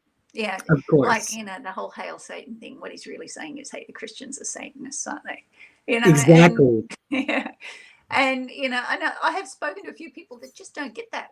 But Well, this is the like, thing how too, can right? you The do? Christians are Yeah. so funny because like they've, I've talked to Ammon about this, right? Like one of the Christians are worshiping Saturn in the earliest rites, and they are binding themselves to Saturn, but they're doing it in a very wrong, not a like in a way that the Greeks would never be okay with. They've It's been like, deceived into it. They've been deceived in it. That yeah. they think they're doing this, and they're actually doing that. Well, It's part of the very game, propaganda. It's very propaganda. Yeah. part of the experience of life is Mm-hmm. that you are going to be forced to confront primordial forces and have Mm-hmm. to overcome them. And Mm-hmm. one of the forces that Saturn is complicated. He is not just the tyrant, but sometimes he is the tyrant. And that is probably his most well-known image. And this is something that a lot of people fail, right? You have to overthrow the tyrant. You have to confront him. You have to take the scepter and ascend the throne, and it's like he becomes reborn in this whole process too. But it's about this evolution and transformation. If you bind yourself to so much of the problem with a lot of the Saturnian stuff that I see that misses the pagan, if you don't have Saturn and the Great Mother, it's a problem. You need both the male and the female, and a lot of these Saturn cultists are all about Saturn, and they got no female. And part of the problem is Saturn is dividing time in its infinite point, right? He wants to stop time. He wants to cut everything. He wants to perceive. He wants the world to be static and still, right? He's that force of holding, right? So you tie yourself to that energy, you are going to be bound in time and space. You will stagnate. But it's like you said, the Greek gods have a full personality, Of and that's course. one aspect of him. One aspect, of Yeah, course. yeah. And I think what he showed me with the duck, what he illustrated to me with the duck, is he's got a great sense of humor. Absolutely. He's got a good sense of humor, and there is a light side to him as well. Absolutely. A lot of people fail to read the Saturnalia. Everyone Yeah. should read this. He's Santa Claus. He brings in the golden age. He breaks all. On one hand, he binds everyone, but he also frees everyone, right? It's different, like you said, with the moon. The reality of Saturn, Kronos, is that he is Dionysus too. They're interconnected deities. And it's this constant shifting of the cycles. Macrobius tells you this plainly in the Saturnalia, that Kronos Kronos evolves into Dionysus. So Dionysus is kind of the happy-go-lucky version of Kronos, right? Brings the revelry, brings but he can also destroy you. He also forces you to confront. The big thing with this energy is it forces you to confront patterns that bind you, and it Well, will either hold you to them or force you out of them. Well, I would describe it differently, and I do martial arts, and I've actually worked I was close personal security for a while. I used to work as close personal security. So when you learn martial arts, you learn that if you can't run away from it, which is the best thing, what you want to do is not meet the energy head on, right, and overthrow it and control it. But what you want to do is take its force and use it yourself, turn it to your Right. advantage. Right, which is a feminine thing. And the way to work with Saturn, I believe, is in feminine energy, because it's such a Absolutely. strong masculine energy. Absolutely. And Emma will tell you this clearly. How do you overcome the fascists? With the mother. Right. So, but Saturn, he's the judge, Yeah. and he's judge, jury, and executioner sometimes. Yep. So when he's great, if you've got a court situation coming up, you appeal to him. You go, okay, I need you on my side. I need you here. I need you to get in the head of those people and put them on my side. It's instead of forcing, it's like, come over here. This is your Right. energy. You're throwing your energy. Good, come this way. you know, and take it to where you need it to go, you know, and that's what you can do, you know. So, and I have got like used his energy to get a couple of precedences in Australia that we've needed with, and this is why I went into politics, because I was doing these things quietly anyway. I've got a couple of precedences that will help give freedoms to all people within Australia if they ever need them, you know. Beautiful. And been to The Hague with an issue, you know, and certainly wanted Saturn on my side when I was at The Hague. So, Right. yeah. So, and I don't think I would have even got to The Hague if it hadn't been for Saturn. So, Right. yeah, and it was very much about correcting a wrong. You know, he doesn't like injustice. He No. doesn't. No, he does not. And if you want, and that 7-year Saturn return cycle that we have, if you work with your sidereal chart, you know, it's like people go, oh my God, what a mess that year was. But if you've learned your lesson and you're ready for your next level, you know, it can be a really good year if you work with that energy instead of against that energy. So, yeah. It also depends on how you use that energy, because like, I always think too, like, Jimi Hendrix is someone who blows my mind. I've been studying a lot of his stuff recently, and it seems pretty clearly to me that he invoked that power on himself to burn himself, turn himself into a star. You know, he set himself ablaze, and he died on his 27th year. That's your Saturn return, you know? It's like, and you see a lot of artists who will do this, transform themselves into an image of cultural transformation, you know? David Bowie's last album. Yeah. Similar idea. Lazarus. Yeah. Wow. Dark Star was his, Dark Star. Was that his last single, not his last album? Dark Star. Dark Star, maybe. I don't know what the album title is called, but yeah, it could. Dark Star is Saturn, and that's a reference to that Elvis song too, Black Star. And he knew he was dying when he did that last album. So, but yeah, and I love it because I know somebody who actually did a concert with him. Like, I've met them because we've run music festivals here in Australia. Oh, amazing. Yeah, pagan music festivals. So we get some interesting acts that come forward for that. And once you'd be surprised that actually are pagan and come to these events. And he got on stage with David Bowie, and David Bowie's last performance in Australia was in Perth. And as he concluded, this is the last one before he died, as he concluded, there was a huge shooting star went over the stage, right, and disappeared, and the crowd just gasped and went silent and then burst into applause. And Paul came up to him afterwards and he went, oh my God, that was amazing. And David Bowie just patted him on the shoulder and went, mate, you just work hard and one day you'll have a star all your own. Oh gosh, that's beautiful. Wow, I love that. Well, we're coming up to an hour and 40 or so. I think we should try to talk about your art for a bit. Okay. There's been a lot of chatter. People are noticing it in the background, and they really love these pieces. So can you kind of explain which would you what's like going to on? start with? You ask which one you'd like to start with. Start with the beautiful woman. Okay. Astarte or Astaroth. All right. Yeah. So this is Astarte. These are all. I'll just see if I can move that down a bit. I did these for a showing.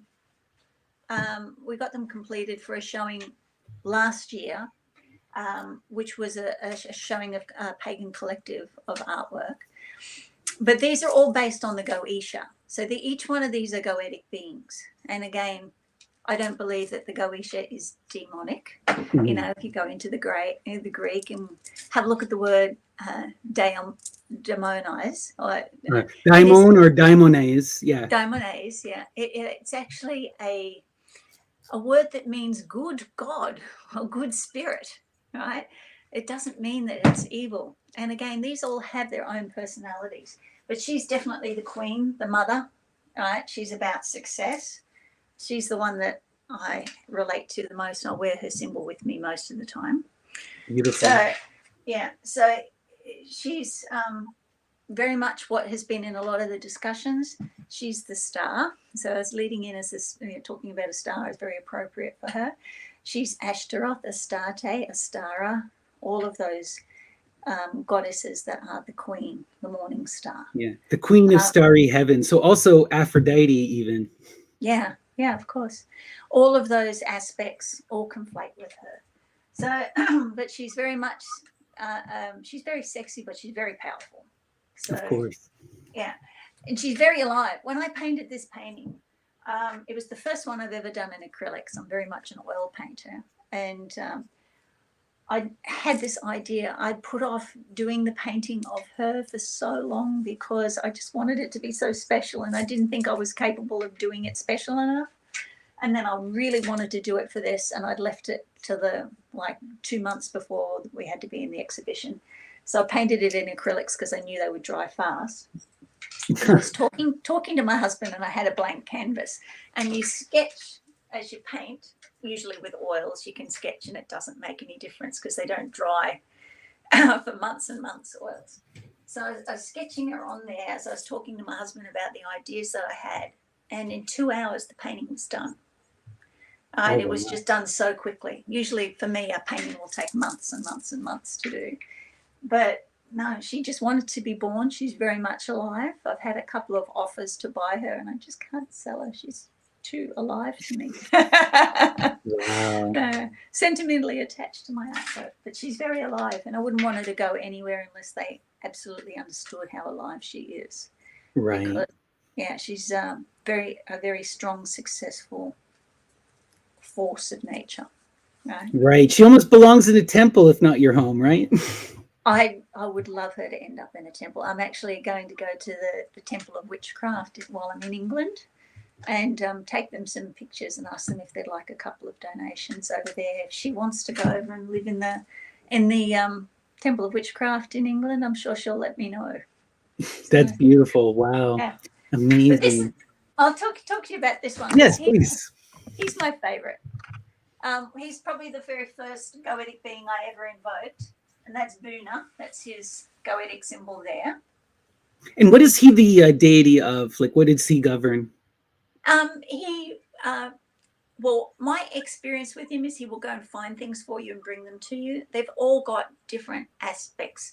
I think his main aspect is finding treasures and things like that. But I found out a long time ago, if I needed money, I'd just tap my hand on the table 3 times and say, Buna, and this energy comes in like a puppy, like an excited puppy, like all around me. Okay, I've done some work. I need some money for that. Can we get the money in quick? And the money usually comes in pretty quick after that. So we'll go and fetch. Beautiful. Yeah, it brings me the energy. It's an incredible painting. Wow. You like that? Yeah, I amazing. Had a friend of mine who's a martial artist took a photo and she got it made into a tattoo. Yeah. Oh, wow. Yeah, she said it was her best representation she'd seen of a dragon in nature, because they all seem a bit scary, but he's very friendly. Very friendly. I love that. And there's 72 goetic beings, and if you went into a room with 72 people, you're going to find a few that you like.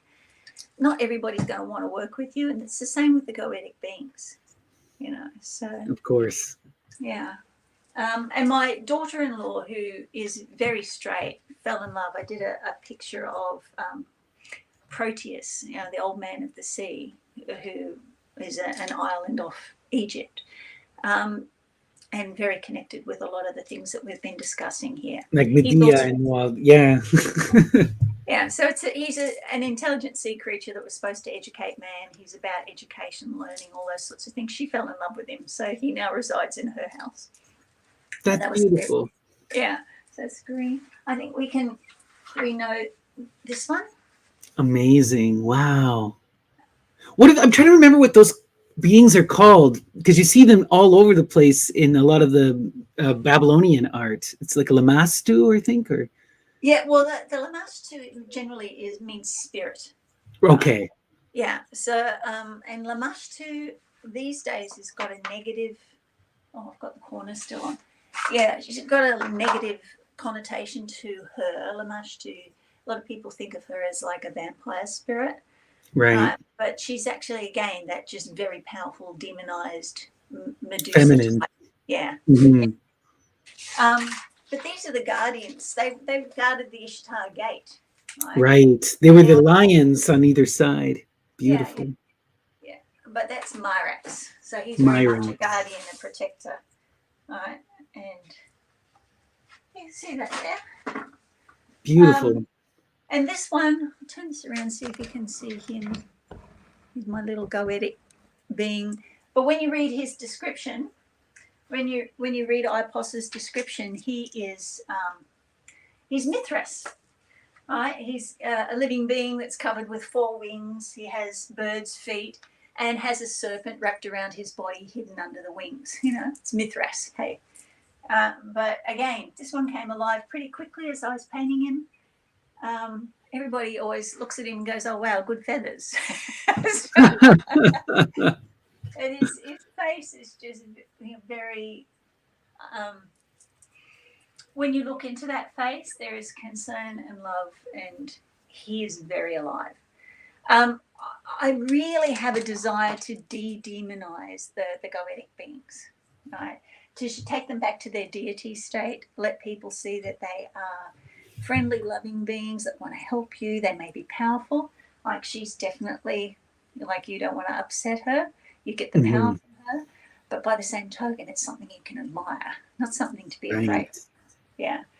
And with Ipos, as with Mithras, he was that Mithras was the original Messiah identity, The sun, right? It's that child, it's Helio. It's the same kind of thing in many different Yeah. fields. Beautiful. Well, the sun that sacrifices itself for the people. So it's Right. probably best represented in the myths of Lugus in Irish mythology. How Lugus dies on the 23rd of December because the sun doesn't come above the horizon on the Arctic Circle. And in Irish, culture, he is reborn on the 25th, right? Because the sun, after being under the Arctic Circle for that whole 24-hour period, comes up again. So that also ties in with the Saturnalia, and it ties in with the Sol Invictus cults and all that sorts of all things. of it, right? It's all interconnected. Mithras and Apollo, like even Emperor Julian. Yeah. He identifies Mithras with Helios and Apollo. He says they're all the same being. And he calls them the king of the universe, the absolute middle. Yeah. So I'll often meditate on them. If I think there's a Homeric or an Orphic hymn that there's to that being, I'll play it over and over while I'm painting and really make, it's an act of meditation to bring these beings to life on canvas as I'm going. It's amazing. Your art is incredible. I want to ask you a bit about, within a lot of modern occultism, there's a lot of, as you pointed out, right? There's a strong effort to reclaim the Goetia, but there's also a lot of frustration with a lot of medieval magical practice, specifically around things like sacrifice, but also around binding and banishing and invoking spirits like Yahweh to imprison. What are your perspective on this? Because you see a lot of people like Michael Bertio who engage with this stuff and then does no banishing rituals at all, does no binding. You see some people who do kind of like an in-between thing. Ammon seems to believe that you have to threaten these deities, you have to approach them from the throne. That's not been my experience, but yeah. Now, like I said, look, you understand feminine energy. You've got feminine energy coming out your ears. You're beautiful. And feminine energy is the way to get something, to do something for you without having to have a fight with it. Well said. That's beautiful. And that's the thing that I think a lot of modern feminists are giving up, is that power that we can overcome anything. It's the strength card in the tarot. You hold the lion's mouth together so gently. That's the whole myth of the unicorn, right? She transforms the beast into her protector guardian, the pure unicorn. Yeah, I do create psychic hygiene when I do a ritual. So I will do a general clearing of the area and banishing. I'll do a physical clearing of the area before, because you don't want low negative energies there. I see people who want to, I find people that work the Goetia fall into 2 categories. Ones that have actually experienced the spirits and know what they feel like, right? And then there's another one that sort of Oh, I do goetic. You should be scared of me because I work with a goetia. You know, and it's a very immature newbie sort of thing to do as you approach magic. You know, the girls that get into magic and want other people to be scared of them. You know, and I Right. understand that magic has traditionally been a defense against bullying. You know, it has been that way that people can get justice when they can get justice no other way. But you know, I think there's that poem by Rumi, you know, if you go to the temples only when you want something, the gods are going to yawn eventually. You know, if you go there because you want to enjoy their company and spend time with them and get to know them, you're going to make them your friend and they'll do anything for you. That's Right? beautiful. Yeah, and the way that Rumi writes it is even more beautiful. Of course. I'm just paraphrasing what he says. You know, But it is a true sentiment. It's a magical sentiment. You know, in my earliest magical experiences were actually in voodoo and doing voodoo.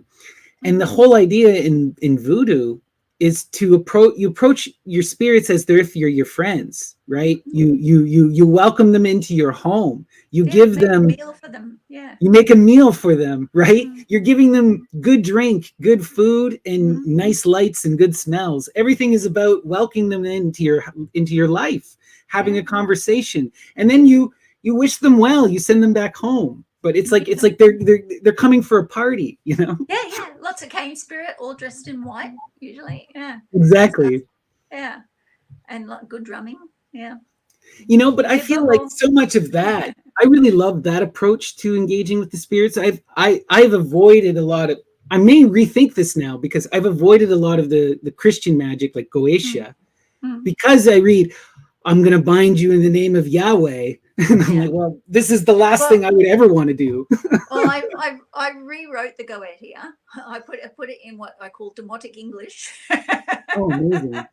So I took all the Christian references out of it and just put it as a general invocation to beings. So there is if you have a look on Amazon, you'll find a Goetia by Shada Montford. And it is the traditional Goetia, but I've just de-Christianized it and put it in modern English. Oh, so it that's makes beautiful. it accessible for people so they can see them. And you find that works, just Absolutely. approaching it that way. Because this is another thing. I know. I'm just for the audience and for everyone. I find one of the biggest things that I get questions on is that people want to do magic, but they get so obsessed with the grammar, right? They read these grimoires and they're like, do I have to draw this sigil that Dee did exactly? Do I have to intone every word perfectly? You know, if I screw up, is the world gonna explode? You know? No. And so much of this is far more like you're talking. It's a conversation. It's an outpouring of love, and these are instructions, not rules, right? And I think with the Saturn ritual that we've already discussed on this, I think he showed me that if he really wanted to get cranky with me, there was nothing I could do about it. But instead, what he showed me was, you're out here to do battle with a demon. See how you go with the duck. You know, there was no battling him. There was none. You know, he laughed at me, and I had to laugh with him. That's so wild. Yeah. So, no, I don't come at these. If there's anybody I have to bully, or try that, then they're not worth working with. You know, I wouldn't work in a working environment with anybody I had to bully. I'd quit.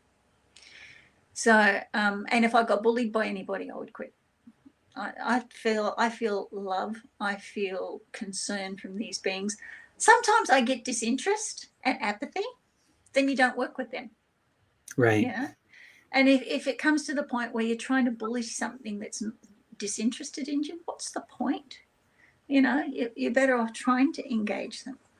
You know, trying to get their interest in you, working with them. And the more and they're funny sometimes, the more you work with others, the more they want to work with you. Like, well, why haven't you worked with me yet? So right. Yeah, you're developing friendships and they get jealous. Yeah. Wow. Because everything is human in my experience, you know? But you don't have to, like, if you're out there working with them, and you really want good results, if you're coming at it from the aspect of you want others to be afraid of you, if you drop that attitude where you're trying to make people afraid of you and you actually just start trying to engage the spirits as friends and lose all of that, you will find you'll get much better results really quickly. Spirit will hang it back. They'll start, okay, they're going to have to deal with this person's ego as well. Let's just, if you're a no ego person, they actually like you. Amazing. Well, we're coming up here to the 2-hour mark, so we should probably wind down. It's gone so quick. I know. It was amazing. We'll have to have another talk because I didn't even get into hardly any of your books or anything, and there's so much we can talk about. But this was a beautiful conversation. Thank you so much. Is there anything you want to leave our audience with? Is there anything you would like to promote that you have coming up? Everyone must subscribe to Magick Magazine. You have amazing Greek stuff on there. You did a recent video on Apollonius I watched. That was amazing. You're always releasing content. But yeah, anything you want to leave our audience with and anything you'd like to promote? Oh, look, I think the most important thing, if there's a message for today, is use your gut to find good community and start working with other people on this stuff. All right? You deserve some support. I don't ever want anybody to get to the point where they are feeling isolated and alone. You don't need to be alone. Reach out to me, to Snappy. There are groups. Discord, which I'm just learning about, is the closest thing I've experienced to Yahoo groups. I mean, Yahoo groups in its day was legendary. So many people were in my Yahoo group that are now got amazing careers, and was because we were exchanging ideas and sharpening each other's faces, with the stuff we were interested in. So this is what it's about, guys. Reach out, form a community, get that community spirit happening. It's not just a metaphor. Community spirit is us creating a spirit that will look after our community and help us. So get out there and do that. I've always got events and things on. If people want to have a look at events that have to be the one that I'm doing next weekend, that have to be in Queensland, in Brisbane. To do that, we've got a ghost tour of an old pub, and my cousin Sarah is following a very old family tradition. One of my ancestors, Annie de Montfort, was the first person to ever do stage mediumship in the world. I saw that in that interview you sent me, and I was just like, whoa, that's so crazy. Yeah. Beautiful. Sarah's so good. She's a really good medium, and I've really had to push her because she's such a low ego person to actually step up and start doing this. But she's looked after so many other people all her life. It's about time she looked after herself. That's because wonderful. She needs something to retire on. She does. So, yeah, and she's got this amazing gift. So, yeah, if you want to know about it, you can certainly contact me if you're in my area of the world. But if not, I mean, I just want to give you a big hug. Yeah, same here. I've really enjoyed today, and I just would love to catch up with you. If I'll have to plan a trip to Canada. I know my husband wants to come. So we'll that would be wonderful. That would be wonderful. We'll keep in touch, and we'll definitely have more chats in the future. This was magical. Everyone, please go subscribe to Magick Magazine. You can also find shaydemontfort.com. She does tarot readings, psychic advice. Get in touch with her. Also, she's on the Myth and Lore Discord. She mentioned that. We have a community. Please come join us and come join the conversation. Yeah. All right, everyone. This was beautiful, and I hope we'll see you guys at Ammon's chat for his Greek class happening now. So take care, everyone. Peace and love. Thank you. Bye. Bye.